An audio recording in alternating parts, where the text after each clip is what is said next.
To continue with this, what I'd like to show you now is how you find actual quadrant that it's in.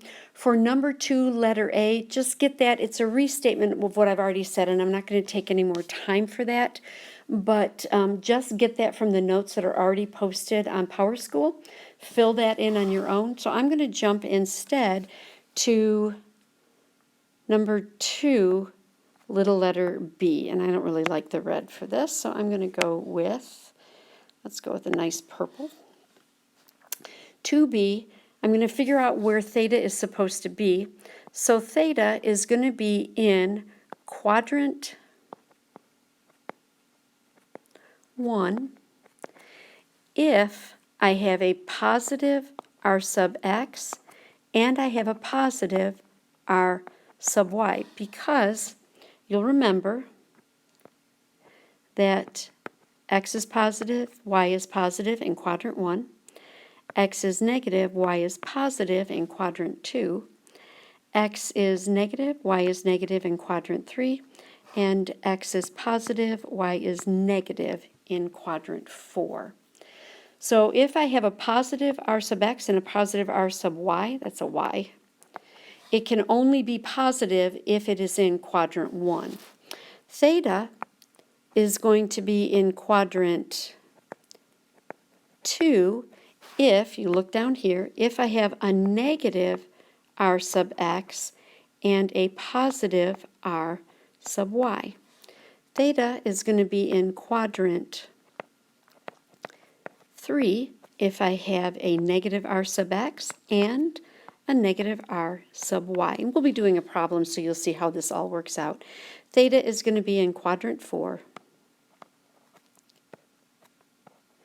if I have a positive r sub x but a negative r sub y. So keep this little chart in mind, or probably more conveniently, just keep this image in mind. Where is x positive and where is x negative, and that will help you out. All right, right now we're on the calculate the resultant of these 3 forces, and that's going to be this drawing right here. So I want you to find the resultant R of F sub 1, which is 200 newtons at 40 degrees northeast. And actually I'm going to change that. I'm not wild about this, so I'm going to change this one. So give me just a second here, and I'm going to get rid of this drawing, and I want you to do a different one. I want to have one that where I know the math is going to work out the way I think it's best for you guys to see it.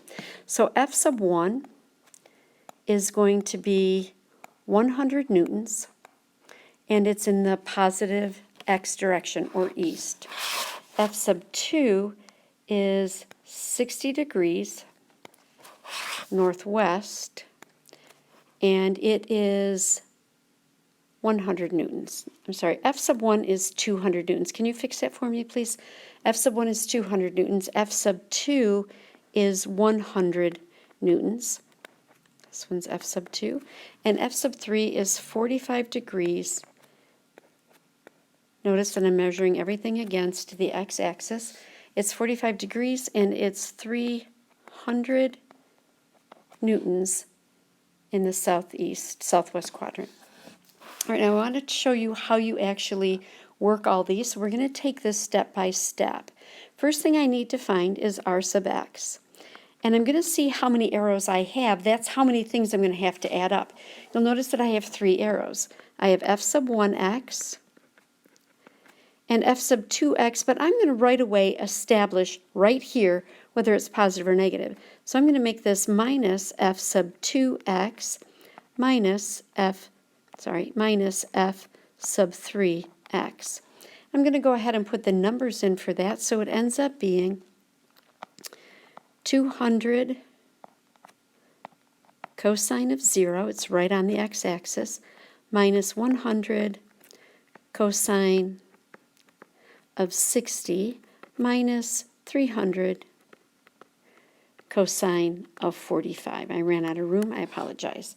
You're going to do all 3 of those, and you could do it as one thing on your calculator. I recommend that you don't find this and write it down, this and write it down.